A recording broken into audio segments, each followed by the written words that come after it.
All right. Good afternoon, everyone. So I think that we are going to go over our or my personal proposal for the project for the semester's databases course. And the idea is that I am looking at eventually purchasing a house, which is a very big investment. There's a lot of paperwork and a lot of mortgage information that all plays into being able to purchase a house. So, and there's also other expenses that I have as well. Um, Obviously, taxes every single year, insurance, paying for a new sunroof for my car after definitely not after an incident that occurred this morning. Paying for gas, rent, retirement. These are all just some of the expenses that I have to deal with on a daily basis. And with new purchases, including a house, comes new expenses like mortgages, investments, and also other issues that come up due to life just pulling the life card, if you want to call it that. So one of the things that I've been honestly kind of slacking off on doing for quite some time is setting up an actual budget tracker. And so this, I think, would be a great opportunity to go ahead and implement that, excuse me. So we're looking at a ton of very large expenses, and so we're proposing a personal finance tracker, the purpose of which would be to track personal finances, including things like income and expenses and investments and stuff. So as far as some of the core database elements that would be included in such a design, this would include things like defining the users that are available to access the accounts and the database and stuff, potentially. Um, any and all accounts. This could be in the form of a simply checking account, this could be savings, credit card information through Chase or something like that, and brokerage stuff, which includes things like bonds and stock prices and everything, and other investments on that category. Then there are other categories such as rent, groceries, and transactions as well, including just regular daily expenses like your daily, such as maybe going to Starbucks and getting a venti or something like that. And then, of course, there would be individual budgets with monthly limits per category. So maybe allocating this much money to pay for the mortgage and then this much to pay for daily expenses and whatnot, as well as goals. And that would be one of the big things that I would want to implement with such a proposed tracker is being able to establish a firm goal. Where am I in saving up this much money for a down payment on a nice house? Where am I in terms of building up an emergency fund, for instance? And other entities and elements will and conditions will likely need to be developed as the project is undergoing construction, of course.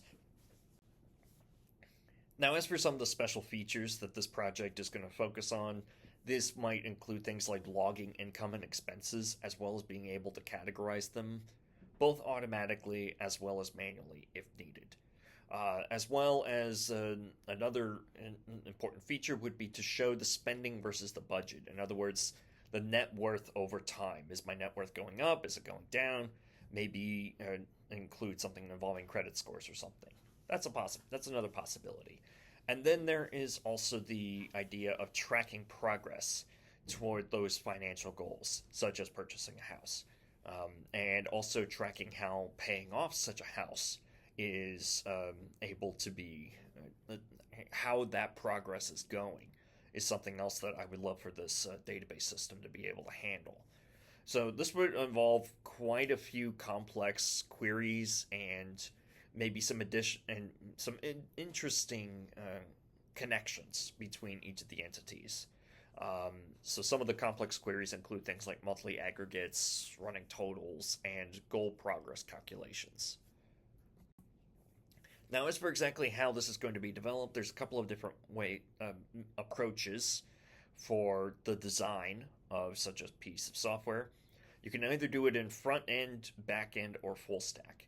Front end basically means you work on designing the user interface first. In other words, uh, the view that 99% of the people are going to look at and they're going to interact with.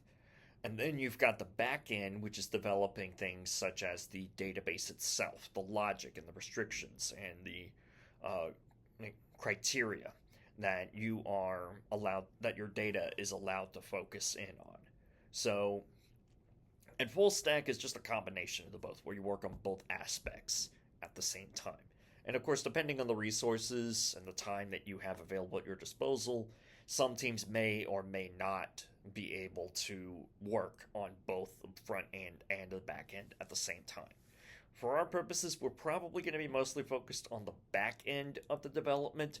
However, there is likely going to be a little bit of UI setup just for ease of testing and usage, and also for being able to get some skeleton of an outline for ease of use in the future. And so, as far as the final timeline, and this is where we will end off for today, but as for a timeline of potential progress, we're looking at progress reports being given out during the 6th and 9th weeks. With week 6, I'm expecting to have things such as the ER diagrams, the entities defined, and any relationships as well, and also defining any business rules and constraints that I need this system to follow. And then toward the end of the semester, and actually before that, in week 9, we're looking at creating the database itself and actually showing it in action. And my plan is to use MS SQL or Microsoft SQL Server, and I plan to do that inside of VS Code because that seems to be the direction that Microsoft is pushing for SQL Server. And of course, at the end of the semester, there will be a final report illustrating where the project stands at that time. And if there's anything left outstanding, then that would be discussed as well about what potential how to potentially go about addressing that in the future. And with that, that is my proposal for this semester's databases project. Thank you for your time.